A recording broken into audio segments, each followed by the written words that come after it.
খাবার খাওয়ার সময় বাচ্চাকে 3টি আদব শিক্ষা দিন। বাচ্চার কপাল আল্লাহ রাব্বুল আলামিন খুলে দিবেন এবং ভাগ্য পরিবর্তন করে দিবেন। এই 3টি আদবের কারণে আপনার বাচ্চার জীবনে রিজিকের ইনশাআল্লাহ প্রাচুর্যের অভাব হবে না। আল্লাহ রাব্বুল আলামিন নিজে বিশ্বনবীর মাধ্যমে এই আমলগুলোর কথা জানিয়ে দিয়েছেন। তার মধ্যে 1 নম্বর যে আমলটা রয়েছে সেই আমলটা হচ্ছে খাবার খাওয়ার সময় যদি বাচ্চা খাবার ফেলে দেয় এদিকে সেদিকে, প্লেটের বাইরে যদি খাবার পড়ে, আপনি তাকে শিক্ষা দিবেন, বাবা এই খাবারটা তুমি তুলে খাও, কেননা এটা আল্লাহর দেওয়া একটা রিজিক, এটার মূল্যায়ন করে।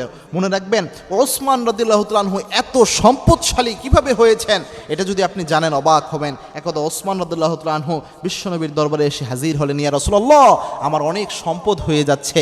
বর্তমান হিসাব করলে 1000 কোটি টাকার সম্পদের মালিক ছিলেন ওসমান রাদিয়াল্লাহু তাআলা আনহু। তিনি বললেন, ইয়া রাসূলুল্লাহ আমার অনেক সম্পদ হয়ে যাচ্ছে, কিয়ামতে এই সম্পদের হিসাব আমি কিভাবে দিব, আমি পেরেশান হয়ে যাচ্ছি, আপনি একটু আল্লাহর কাছে দোয়া করেন যেন আমার সম্পদ একটু কমে যায়। আল্লাহর হাবিব ওসমানকে বললেন, ওসমান তুমি যখন খাবার খাওয়া, উটের পিঠে উঠে খাবার খাওয়া। ওসমান রাদিয়াল্লাহু তাআলা আনহু উটের পিঠে উঠে খাবার খাওয়া শুরু করলেন। অনেক দিনে আমল করার পর বিশ্বনবীর দরবারে এসে হাজির, বসে বললেন, ইয়া রাসূলুল্লাহ কি এমন আমল দিলেন, এই আমল করার কারণে আমার সম্পদ কমবে তো দূরের কথা, আল্লাহ আমার সম্পদ আরো বাড়িয়ে দিচ্ছেন। আল্লাহর হাবিব সাল্লাল্লাহু আলাইহি ওয়াসাল্লাম বলেন, ওসমান তুমি যখন উটের পিঠে বসে খাবার খাও, কোনো খাবার যদি নিচে পড়ে যায় তখন তুমি কি করো?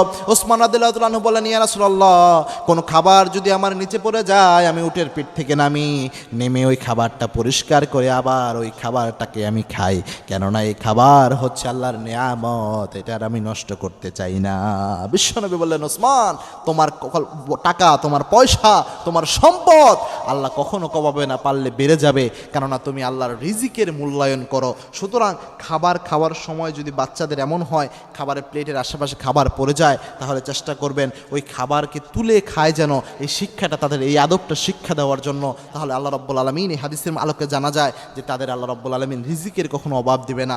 2 নাম্বার হচ্ছে খাবার শুরুতে বলবেন যে বিসমিল্লাহ অবশ্যই যেন পড়ে আল্লাহর নাম, এবং কি খাবার আসলে সামনে আসলে যে দোয়া রয়েছে এই দোয়াটাও যেন পড়ে, আল্লাহুম্মা বারিক লানা ফিমা রাযাকতানা ওয়া কিনা আযাবান নার, এরকম যে দোয়াগুলো রয়েছে এই দোয়াগুলো যেন পড়ে এবং বিসমিল্লাহ পড়ে। কারণ আল্লাহর হাবিব সাল্লাল্লাহু আলাইহি ওয়াসাল্লাম জানিয়েছেন যেই খাবারের মধ্যে বিসমিল্লাহ পড়ে খাবার খাওয়া হয় না, ওই খাবারের মধ্যে কোনো বরকত থাকে না এবং দুষ্ট জিন ওই খাবারে ভাগ বসায়। যে খাবার শুরুতে বিসমিল্লাহ বলা হয় না, বিসমিল্লাহ পড়তে ভুলে গেলে বিসমিল্লাহি আউয়ালিহি ফি আউয়ালিহি ওয়া আখিরিহি অথবা বিসমিল্লাহি ফি আউয়ালিহি ওয়া আখিরিহু, এরকম দোয়া বিশ্বনবী সাল্লাল্লাহু আলাইহি ওয়াসাল্লাম জানিয়ে দিয়েছেন। বিসমিল্লাহি আউয়ালিহি ওয়া আখিরিহু পড়তে পারেন, বিসমিল্লাহি আউয়ালিহি ওয়া আখিরিহু পড়তে পারেন। সুতরাং খাবার খাওয়ার শুরুতে এই জিনিসটা আপনার সন্তানকে অবশ্যই মনে করিয়ে দিবেন, বিসমিল্লাহ যেন ভুলে না যায়। 3 নাম্বার হচ্ছে খাবার খাওয়ার শেষে অবশ্যই একটি দোয়া রয়েছে, যে দোয়াটি বুখারীতে হাদিসে এসেছে। আমরা যে খাবার খাওয়ার শেষে দোয়াটা জানি, এটা তার বাহিরে একটি দোয়া, এই দোয়াটা বিশ্বনবী সব সময় পড়তেন। খাবার খাওয়ার শেষে যদি শুধু আলহামদুলিল্লাহ বলে বাচ্চা, এতেও যথেষ্ট, কেননা প্রশংসা করলে বিশ্বনবী জানিয়েছেন যে বান্দা যখন প্রশংসা বেশি বেশি করে আল্লাহ তখন তার নিয়ামত বাড়িয়ে দেয়। আল্লাহ নিজেও বলেছেন যে লাইন শাকারতুম লাযীদান্নাকুম, তোমরা আমি আল্লাহ রাব্বুল আলামিনের শুকরিয়া আদায় করো, তোমাদের নিয়ামত আমি আল্লাহ রাব্বুল আলামিন আরও বাড়িয়ে দেব।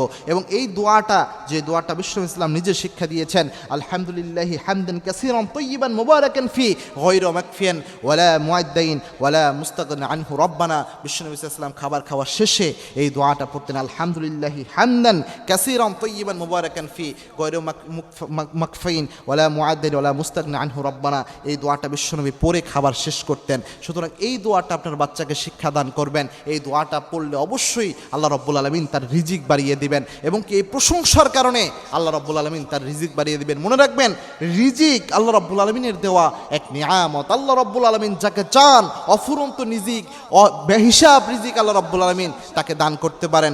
রিজিকের মালিক মানুষ নয়, আপনি সারা জীবন চেষ্টা করেও আল্লাহর নির্ধারিত রিজিকের চেয়ে একটা সরিষার দানা বেশি রিজিক আপনি গ্রহণ করতে পারবেন না। আর আল্লাহ যদি চায় কাউকে অফুরন্ত রিজিক দিতে, গোটা পৃথিবী মিলেও তার রিজিক বন্ধ করতে পারবে না। ইয়ামসাসকাল্লাহু বিদুররিন ফালা কাশিফা লাহু ইল্লা হুয়া, আল্লাহ যদি কারো কল্যাণ চায় গোটা পৃথিবী তার কল্যাণ আটকাতে পারে না। আর আল্লাহ যদি কারো অকল্যাণ চায় গোটা পৃথিবী মিলে তার অকল্যাণ কোনোভাবেই তার অকল্যাণকে ঠেকাতে পারে না। সুতরাং চেষ্টা করবেন বাচ্চাদেরকে এই 3টি আদব শিক্ষা দেওয়ার জন্য খাবারের ক্ষেত্রে। ইনশাআল্লাহ আল্লাহ রাব্বুল আলামিন আপনার বাচ্চার রিজিক আল্লাহ রাব্বুল আলামিন বাড়িয়ে দিবেন।